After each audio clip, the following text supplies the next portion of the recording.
पैसे की तंगी में जीना बहुत मुश्किल हो सकता है, खासकर तब जब अचानक खर्चे आ जाते हैं।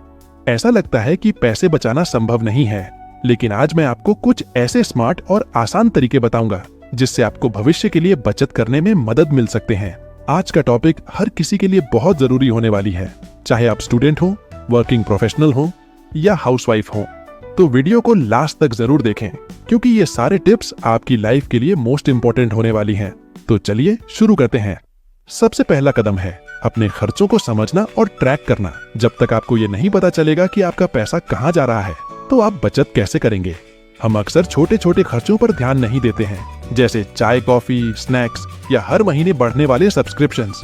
सबसे पहले आपको ये समझना है कि आपको किस चीज पर कितना खर्च करना है और कहाँ कटौती हो सकती है। इसके लिए आप एक साधारण डायरी या मोबाइल ऐप का इस्तेमाल कर सकते हैं। पूरे एक हफ्ते या एक महीने तक अपने हर छोटे बड़े खर्च को लिखें। नंबर 2, बजट बनाएं। अब जब आपको पता चल गया कि पैसा कहाँ जा रहा है, तो आपका अगला कदम है बजट बनाना। बजट बनाते समय सबसे जरूरी है कि आप जरूरत और शौक में फर्क करें। पहले अपने सभी जरूरी खर्चों को लिखें, जैसे किराया, बिजली का बिल, राशन और ट्रांसपोर्टेशन। ये वो चीजें हैं जिन्हें आपको हर हाल में करना ही है। इसके बाद देखें कि अपने शौक पर कितना खर्च होता है, जैसे बाहर खाना खाना, मूवीज या फैशन पर खर्च करना। इन खर्चों को कम करें। इसके बाद थोड़ा पैसा बचत के लिए अलग रखें, भले ही वो छोटी रकम हो। अगर आप ऐसा लगातार करेंगे तो धीरे धीरे आपके पास एक अच्छी रकम इकट्ठा हो जाएगी। बजट बनाते समय कोशिश करें कि हर महीने कम से कम 10% अपनी आय का हिस्सा बचत में डालें, चाहे वो कितना भी कम क्यों ना हो। नंबर 3, गैर जरूरी खर्चों पर कटौती। अब बात करते हैं गैर जरूरी खर्चों पर कटौती करने की।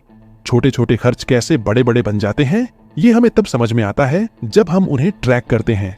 अगर आप हर रोज कैफे में कॉफी पीने जाते हैं या हर रोज बाहर नाश्ता करते हैं या खाना खाते हैं, तो महीने के आखिर में वो 2000 से 3000 रुपए का खर्च बन जाता है, या इससे ज्यादा भी हो जाता है। बाहर का खाना स्वादिष्ट हो सकता है, लेकिन ये आपकी सेहत और पॉकेट दोनों के लिए महंगा पड़ता है। इसके बदले आप घर पर ही कॉफी और खाना आदि बनाएं।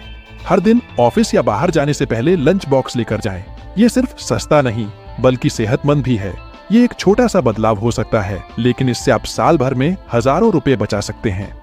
नंबर 4, फालतू सब्सक्रिप्शन को बंद करें। आजकल हर चीज के लिए सब्सक्रिप्शन होता है, चाहे वो OTT प्लेटफॉर्म हो, जिम मेंबरशिप या कोई और सर्विस। हम अक्सर कई सब्सक्रिप्शन लेते हैं और फिर उन्हें भूल जाते हैं, लेकिन उनके पैसे हर महीने कटते रहते हैं। सभी एक्टिव सब्सक्रिप्शन की लिस्ट बनाएं और देखें कि कौन कौन से सब्सक्रिप्शन आप अभी इस्तेमाल कर रहे हैं। जो सर्विस आप नियमित रूप से नहीं इस्तेमाल कर रहे, उन्हें तुरंत बंद कर दें। नंबर 5, स्मार्ट शॉपिंग करें। मेरा मतलब है सेल्स और डिस्काउंट का सही इस्तेमाल करें। शॉपिंग करते समय आपको स्मार्ट होना पड़ेगा। आजकल कई ई-कॉमर्स प्लेटफॉर्म्स साल भर सेल्स और डिस्काउंट ऑफर करते हैं। जब भी आपको कोई बड़ी चीज खरीदनी हो, तो सीधे जाकर खरीदने की बजाय थोड़ा इंतजार करें। फेस्टिव सेल्स या सीजनल सेल्स का इंतजार करें। ये सेल्स खास तौर पर इलेक्ट्रॉनिक्स, कपड़े और ग्रोसरी पर बेहतरीन डिस्काउंट देती हैं। साथ ही ऑनलाइन शॉपिंग करते समय कूपन कोड्स और कैशबैक ऑफर्स का फायदा उठाएं। आप इससे अच्छा खासा पैसा बचा सकते हैं।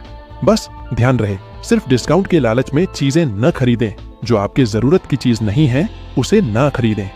नंबर 6, EMI और क्रेडिट कार्ड पर ब्याज से बचें। अब एक बेहद महत्वपूर्ण टिप, EMI और क्रेडिट कार्ड के ब्याज से बचना। अगर आप क्रेडिट कार्ड का इस्तेमाल करते हैं, तो कोशिश करें कि हर महीने का बिल समय पर भरें। क्रेडिट कार्ड के ब्याज बहुत ज्यादा होते हैं और एक बार अगर आप इसे समय पर नहीं चुकाते, तो ब्याज आपके ऊपर भारी पड़ने लगता है। अगर आप लोन ले रहे हैं, तो उसे समय पर चुकाने की योजना बनाएं, ताकि आप अतिरिक्त ब्याज से बच सकें। ये छोटे छोटे कदम हैं, लेकिन इनका लंबी अवधि में बहुत बड़ा असर होता है।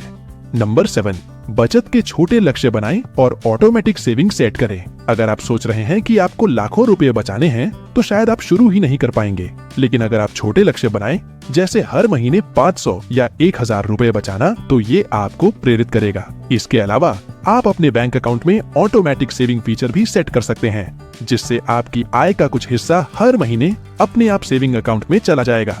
इससे आपको अलग से बचत के बारे में सोचना नहीं पड़ेगा और आप बिना ध्यान दिए भी पैसे बचाते रहेंगे। नंबर 7, निवेश का महत्व और सही तरीके से निवेश करना। आखिर में बचत को और बढ़ाने का एक बेहतरीन तरीका है सही जगह निवेश करना। सिर्फ पैसे बचाना काफी नहीं है, आपको उसे सही तरीके से निवेश भी करना होगा ताकि आपका पैसा बढ़ सके।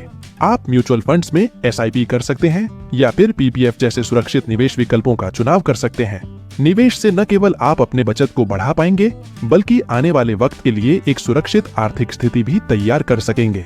याद रखें, जब आप कमाते हैं तो उसे बचाना और निवेश करना उतना ही जरूरी है जितना खर्च करना। तो दोस्तों, ये थे कुछ स्मार्ट तरीके जिनसे आप सीमित बजट में भी अच्छे से पैसे बचा सकते हैं। याद रखें, बचत छोटे कदमों से शुरू होती है और धीरे धीरे बड़ा रूप ले लेती है। अगर आपको ये वीडियो पसंद आया हो तो लाइक करें, जिससे मुझे मोटिवेशन मिलेगी, और चैनल को सब्सक्राइब भी कर लें। और हाँ, कमेंट में हमें बताओ कि आपको कौन सा तरीका सबसे अच्छा लगा। धन्यवाद।